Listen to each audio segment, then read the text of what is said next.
Baik, kita kembali bersama di Rampai Pagi untuk pertemuan kita di hari ini, Auda, di mana di awal ini akan dapat kita sentuh sedikit di segmen pembangunan masyarakat, iaitu penjaga bagi golongan orang kelainan upaya, iaitu OKU, bersama dengan narasumber kita pada hari ini. Ya, dan bersama dengan tetamu kita, iaitu Yang Mulia Puan Hajah Rogayah binti Haji Abdullah, iaitu Pegawai Pembangunan Masyarakat Jabatan Pembangunan Masyarakat. Assalamualaikum Puan. Waalaikumsalam. Alhamdulillah kita bersama lagi ya Puan untuk rancangan Rampai Pagi melalui segmen pembangunan masyarakat. Jadi apa yang ingin kita sentuh iaitu berkenaan dengan penjaga bagi golongan orang kelainan upaya ataupun ringkasnya OKU. Jadi sebagai mukadimah ni Puan, mungkin dapat menghuraikan penerangan untuk tajuk kita pada pagi ini. Silakan. Alhamdulillah berkesempatan untuk menghuraikan mengenai dengan penjaga bagi golongan orang kelainan upaya, ringkasnya OKU. Sebenarnya penjaga ini adalah orang yang menjaga orang kelainan upaya. Kadang-kadang yang dijaga tu anak sendiri yang menjaga tu ialah ibu dan ayah kandung. Kadang-kadang yang dijaga tu juga anak angkat. Anak angkat. Jadi yang penjaganya adalah ayah dan ibu angkat kan. Dan kadang-kadangnya kalau sekiranya di dalam kategori orang dewasa, kadang-kadangnya isteri yang dikategorikan sebagai OKU. Jadi suamilah yang menjaga atau sebaliknya. Dan kadang-kadang anak-anak menjadi penjaga bagi ibu ataupun ayah yang sudah usia yang dikategorikan sebagai OKU. Itulah sebagian istilahnya. Tapi bagi segelintir masyarakat yang berada, mereka mempunyai pembantu untuk menjaga anak yang OKU-nya ataupun ibu ataupun ayah kandung yang sudah tua dan mempunyai kecacatan. Jadi untuk menjaga ayah dan ibu berseturangan ni kan, kadang-kadang bagi orang yang berada, diorang mempunyai carer. Carer artinya penjaga. Ia dibagi ia dibagi gaji. Dibagi gaji. Kalau sekiranya macam masyarakat konvensional tadi, selalunya penjaga ni tidak ada bergaji. Ia macam dibuat secara rela. Sukarela tanpa ada imbalan ia dibuat. Jadi macam sekiranya inilah sebenarnya salah satu daripada tuntutan agama tetania. Ia boleh macam kalau tetani sekiranya ikhlas reda menjaga golongan orang kelainan upaya ini, ia boleh mencetuskan rezeki tanpa tani sedari. Itulah sebagainya. Jadi kalau tani berbicara pasal OKU ni, orang kelainan upaya, kadang-kadangnya macam kecacatan itu sudah hadir semasa dalam kandungan. Jadi macam kecacatan dari segi fizikal, mental. Jadi tetapi kadang-kadangnya kecacatan itu timbul setelah berlakunya kemalangan, aksiden, penyakit dan sebagainya. Itulah sebagai daripada kategori OKU. Dan juga Puan, kita tahu juga karakteristik bagi mereka yang kelainan upaya ini. Namun bagi penjaganya pastinya perlu ada karakteristik ataupun ciri-ciri yang diperlukan dalam menjaga mereka di orang kelainan upaya ini. Ya, sebenarnya kalau di negeri barat memang kajian sudah banyak pentingnya carer ataupun penjagaannya, penjaga. Penting di sana di negeri barat pun diorang ada research, and then penjaga ni selalunya carer yang bergaji ada perundangannya. Tapi alhamdulillah tetani macam di Brunei ni masyarakat konvensionalnya, tetani macam menjaga secara reda. Jadi di antara karakteristiknya ialah sabar dan reda. Jadi tetani macam tani tahu kan, kalau orang kurang upaya ni memang banyak kerenahnya. Kalau sekiranya kanak-kanak yang severe autistic, autism yang severe, ia macam memang sukar dikawalkan bagi ibu-ibu. Kadang-kadang anaknya tu di tempat orang ramai pun macam melompat-lompat dan sebagainya. Jadi kalau seorang penjaga ataupun ibu ataupun ayah kepada anak tersebut mestilah mempunyai sabar, reda, seperti yang saya katakan tadi. Ia boleh macam kalau tuan ni kan sabar macam menerima hakikat itu, ia boleh macam membawa rezeki. Rezeki ini adalah salah satu daripada findings dari salah satu social worker di Japim. Katanya ia melihatnya kalau sekiranya seorang ayah ataupun ibu itu ia menjaga anak OQ-nya ni dengan dengan reda, bersungguh-sungguh. Tadi nampakkan tu dari pergi pakaiannya, dari keadaan fizikalnya, macam ia nampak bersih. Kadang-kadang walaupun ia ada cacat, tapi macam ia still ada macam kegembiraan itu kan. Katanya orang atunya macam family atunya hidupnya macam berkat, banyak berkat. Macam berkat walaupun macam menerima saja allowance dari anak itu 250, katanya mencukupi untuk anaknya. Itulah sebagainya. Dan kedua tentang karakteristiknya ialah berinteraksi dengan OKU dengan bahasa yang yang sesuai lah. Dia boleh kasar, dia boleh macam ada yang macam bahasanya tu kasar lah. Jadi itu dielakkan lah. Dan yang ketiga ialah penjaga ni mesti bermaklumat. Ia mesti bermaklumat. Ia sekarang ni tadi senang kan, tadi ada internet di hujung jari saja. Di hujung jari. Jadi apa sekiranya akta yang diperuntukkan untuk orang kelainan upayanya seperti Convention on the Right of Person with Disability, the Do and Then Incheon Declaration and then Bali Declaration, semua tu macam ada macam pasal hak-hak orang kurang kelainan upayanya, and then pelan tindakan bagi orang kelainan upaya. Jadi kita boleh macam surf dari internet atau bermaklumat. Jadi kemudian kita berfikiran ke hadapan. Kalau tadi macam menjaga OKU ni kan tadi berfikiran ke hadapan. Tadi macam sama je. Tadi macam mana orang di negeri yang sudah maju menjaga orang kelainan upaya ni. Apa macam macam technical assistantnya, kalau macam ada macam the latest electronic assistant kan. Kemudian tentang memahami psikologi OKU ni, tadi memahami psikologi OKU, dan tentang mesti mempunyai kemahiran teknikal. Jadi kalau anak kita ni tu macam kurang upaya pendengaran, tentang mesti belajar bahasa isyarat. Kalau ia kadang-kadang dia ada double disabilities, dia macam kurang orang pendengaran dan tidak dapat melihatkan. Jadi tadi belajarlah Braille, orientasi dan mobility. Itulah di antaranya. Pokok pangkalnya kalau tadi menjaga orang kelainan upaya ni tadi mesti macam memperkasa diri sendiri dulu sebelum memperkasa orang kelainan upaya itu. Itulah sebahagian daripada karakteristik yang diperlukan bagi seorang penjaga orang kelainan upaya. Ya, betul sekali. Jadi menyentuh mengenai dengan mengetahui bahasa isyarat ya. Alhamdulillah kalau kita melihat mungkin dalam beberapa hari ini ada program-program yang telah pun ditawarkan khususnya bagi kita inilah yang berkeinginan untuk mengikuti kursus bahasa isyarat ini. Ini adalah sebagai satu kemudahan ya.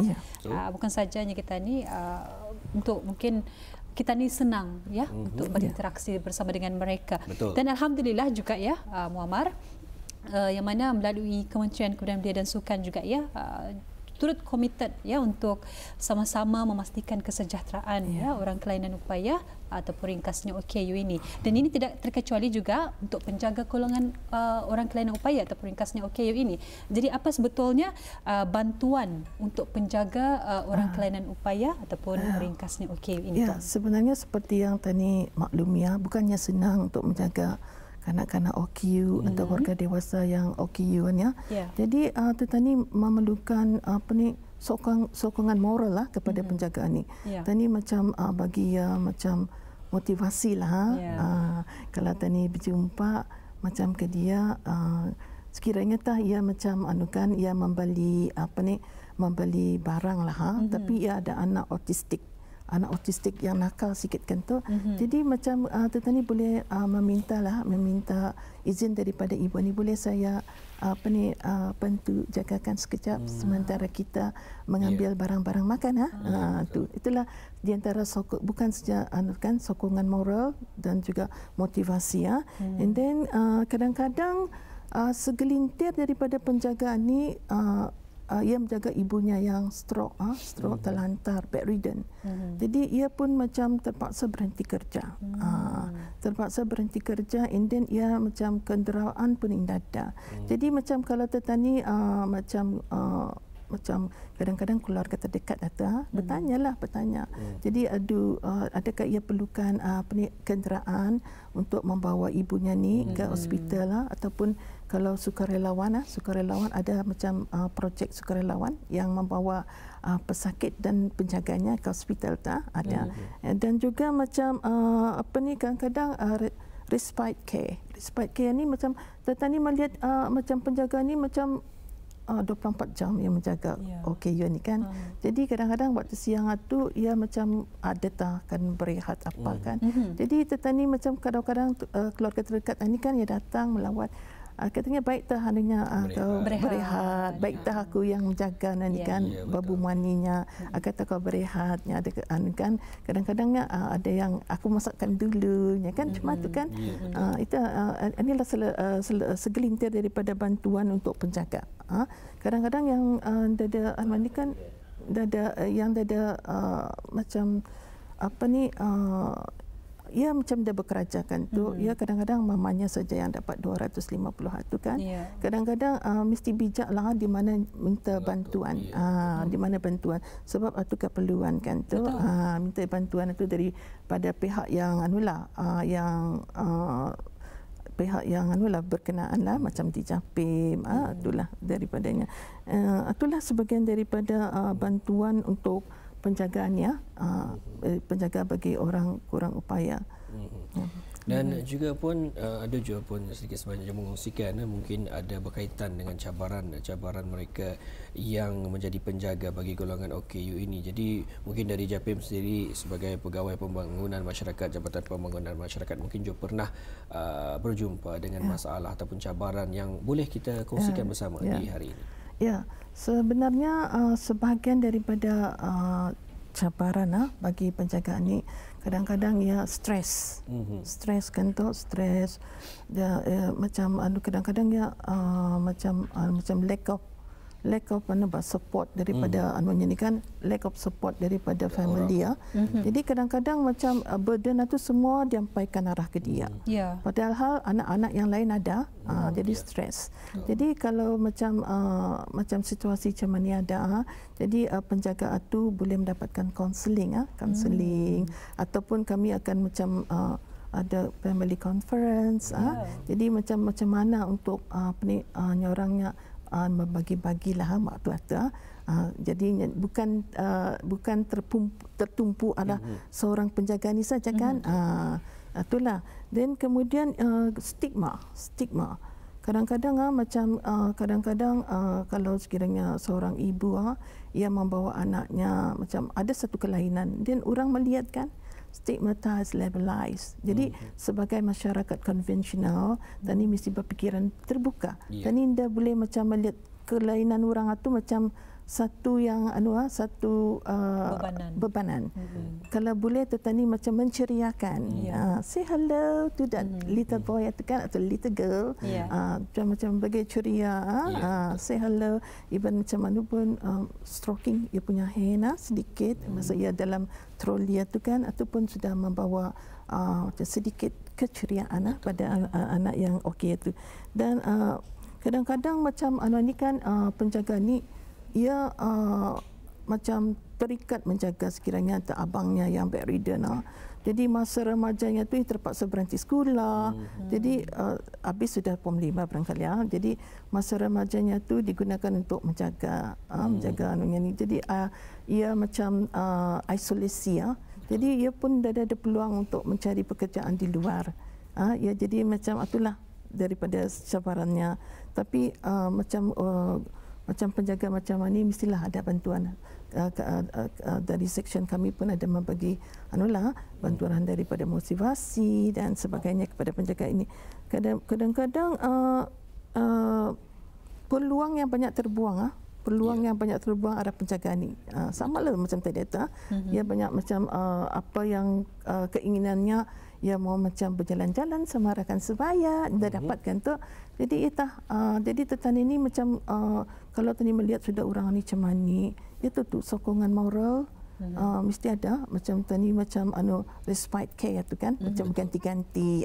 Jangan membebankan ke dia saja. Itu macam perkara yang patut tetan elakkan. Itulah sebahagian daripada cabaran yang dialami oleh penjaga gini. Baik, alhamdulillah telefon kita sedikit sebanyak kita telah dikongsikan bersama antara cabaran dan juga antara karakteristik ataupun ciri-ciri bagi seorang penjaga itu yang telah dikongsikan. Yang pertama antaranya sabar dan juga reda dengan apapun jua halangan dalam menjaga bagi orang kelainan upaya ini. Seterusnya berbahasa lembut ya Puan, dan seterusnya bermaklumat ataupun kita ketahui sendiri tentang akta-akta ataupun apakah juga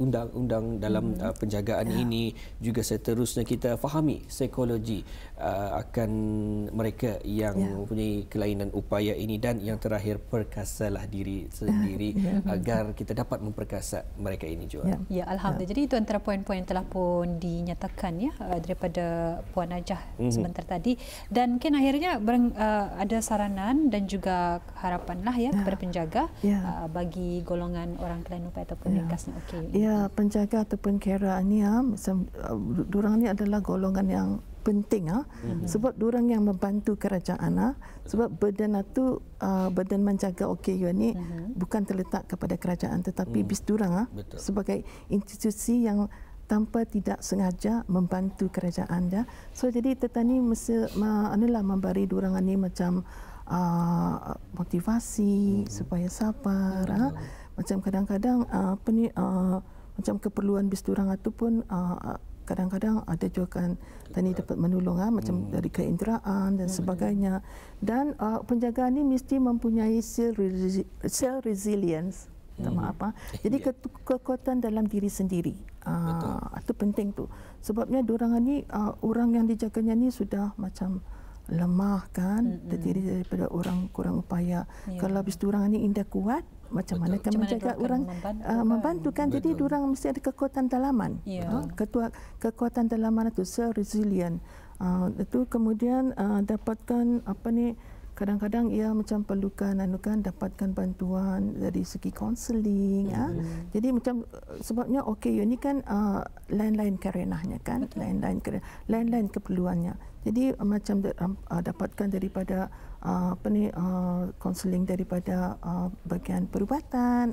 Ia ada social worker, medical social worker dapatkan di sana, ataupun dari JAPIM and then paling penting juga ia mendapatkan sokongan daripada keluarga, because she cannot work alone. She must have macam ada dorongan dari sekitarnya. Itulah sebagian daripada saranan saya kepada penjaga lah.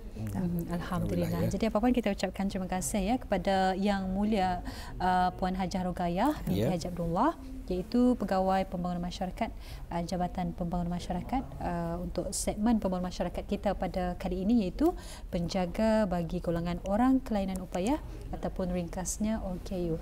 Kita ucapkan terima kasih sekali lagi. Terima kasih. Kita jumpa di lain program ya. Sama-sama. Assalamualaikum. Waalaikumsalam.